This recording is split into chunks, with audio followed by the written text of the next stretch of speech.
is basically really impedes movement. Unless the mutants have a lot of commando units. We got some sort of weird tile there. I don't know what that is. Certain tiles are giveaways for something special. This looks interesting. This is the crash site. We should probably go there. And this is a town. Looks like this is a city. Cities and towns usually have hostiles in them, neutral units, but also have a chance of good supply, so we're going to want to check that out. Alright, anyway, we're kind of done. We could make another army. I don't really need another army. We're just going to end our turn. Alright, we're not going to spend any resources because we want them all. Free mutants are finally tired of going second and are spending a point of resources to win the initiative. And they will, but they didn't even have to do that. Now, this turn, we only get 6 action points. So first thing we're going to do is build a resource collector. That is so terribly important. Here's what it looks like. Look at that awesome card. This thing's just walking around with its sensors, collecting scrap. This one collects one... Oh, this is tech! Oh, I thought it was materials! I made a mistake, everybody. We're going to reload the game really quick. I am a terrible person. We will leave Maldictus there. That was a big mistake, though, deploying him. We actually wanted this instead. So let's just end our turn again. The mutants may decide not to bid in it. They will. Alright, good. I didn't really want to win that, because I didn't want to load for cheating purposes. Okay, we're not going to do anything here, because I don't want extra tech. I want extra materials as fast as possible. And humans, so we're just gonna wait. Our scouts, though, can walk around. My army has discovered a weapons cache. I may choose to claim it, remain and observe it, or continue moving. We're gonna continue moving. I don't have a free slot in my inventory, so if I take whatever's in there, it's basically gonna be a card of some sort. I have to ditch a card. So we're gonna leave that there and come back for it. Looks like we've detected a neutral enemy.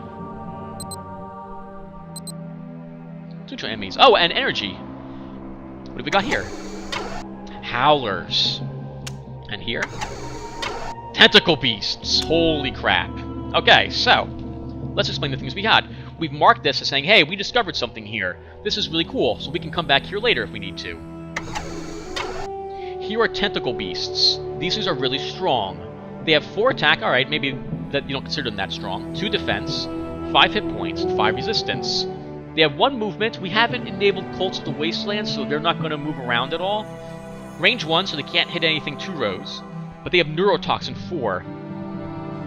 A bonus of 4 minus a random roll of the defender's resistance is applied to damage inflicted in a successful combat challenge roll against a biologic unit.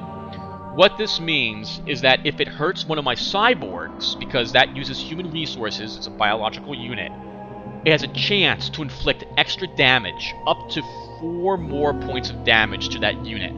Really dangerous. If I send over lots of lots of living things. Over here we have Yowlers. They have 1 attack and 1 defense, but they have wave attack. This unit gets +1 attack for each other wave attack unit in the front rank. They also have a range of 1, which is why. So this guy actually is a strength 4, defense 1 unit. They also have 2 hit points and 3 resistance. And 4 movement. Wow, they move fast, but they don't actually move, so I don't see what purpose that does in a non-Cult of the Wastelands game.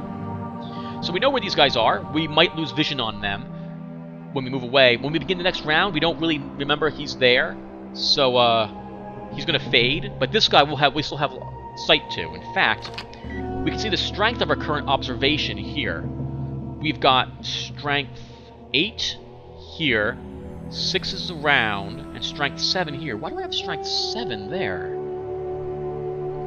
Is it because of my airship? I wonder. That'd be very interesting if that's the case. In any case, we've also only got 5 action points left. I don't really need to do anything. We're just going to wait 2 more turns so I can deploy my industrial pod. So let's just end the turn. We're not spending any energy. As you can see, if it's a tie, you re-roll. Oh, okay, so that only showed what I had at the beginning of my turn. So as you see, we lost vision here. We have no sensors. What's our supply? Alright, so we can move around a little bit more here. Let's move him here, here, here, and back. We'll cover everything in our current supply. We can't, by the way, as you noticed, we can't see if there's any special things in here, only units. We actually have to walk in there to detect anything else.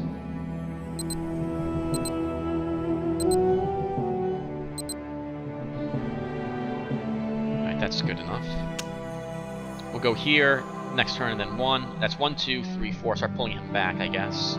We could definitely start sending him out, and we might have to, out of supply, to just start searching. That's a shame if we really have to do that, though. Again, we're waiting at least 2 more turns, so we're just going to end the turn. We need more resources. That's a shame. We won first turn again. But this gives us the chance to play the industrial pod, so let's see how this works. So we take it from our hand and place it in the LZ X-ray. Notice that it fills up the empty slot. We will gain another slot if we decide to raise the level of this structure. To see that, right-click on the structure, and then you'll be able to raise it a level. It will cost us 2 action points, 2 materials, 2 energy, and 2 tech to do that. We can also raise this to level 2. It requires 1 human resource and 2 material to do so. I don't really know what raising an industrial pod will do, so we'll have to try that once. Anyway, now let's take a look at my players. Notice that now I'm going to generate 2 materials and 2 energy. This is so critically important. We've just doubled the amount of materials we earn each turn. If only we find another materials out here. We really desperately need it. But we're just going to end our turn. Oh, no we won't.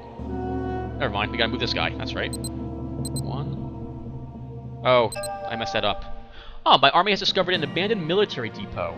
You may choose to claim it, remain and observe it, continue moving. Let's claim it. After scavenging around the depot, I discovered that not everything of value has been stripped from the facility. We gained AP chain guns, which is +1 attack, armor piercing. I can attach it to infantry, a robot, a mutant, a PBA, or a xenogite. That card goes into my normal hand like everything else, and would cost me 1 action point to attach it to a unit. You'll see me do that in a few more rounds, but this does mean I won't be drawing a card now.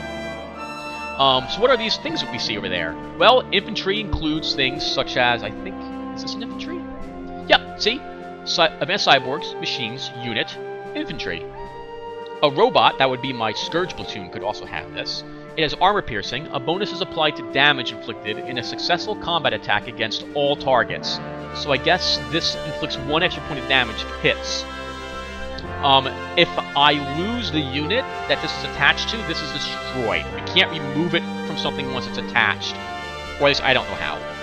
Mutants mean that, basically, you know, mutants could use it if the mutants had a unit type named mutant, which hopefully they do, because they're mutants.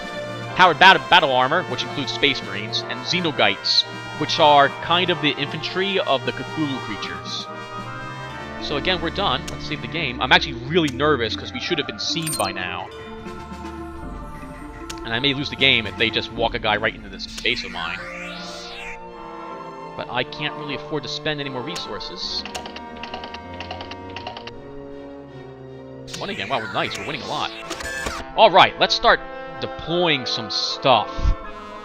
So let's deploy Primus. This gives us guaranteed action points now. We gain 2 more action points, and our supply range has just dramatically been increased. As you see, we now have a huge amount of resources because of him. It was a perfect card to draw here. We kind of want to leave him there, because I want those resources.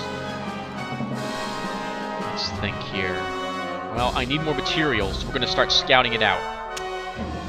Save the game. I think I'll save Scum a little here, just so I can show you how a lot of this works. 1, 2, 3, 4. Oh, materials! Oh, it's all the way over there, though. Ugh. Ugh, that is way out of the way. I do not feel comfortable moving Maldictus all the way over there for that, but we kind of have to. 1, 2, 3, 1, 2, 3. It'll take him 4 turns just to get over there.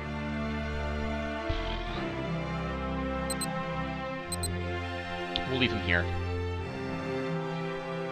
Next turn, we'll claim some human resources so that we can start deploying cyborgs. We're going to need them. Alright, anyway, that was that.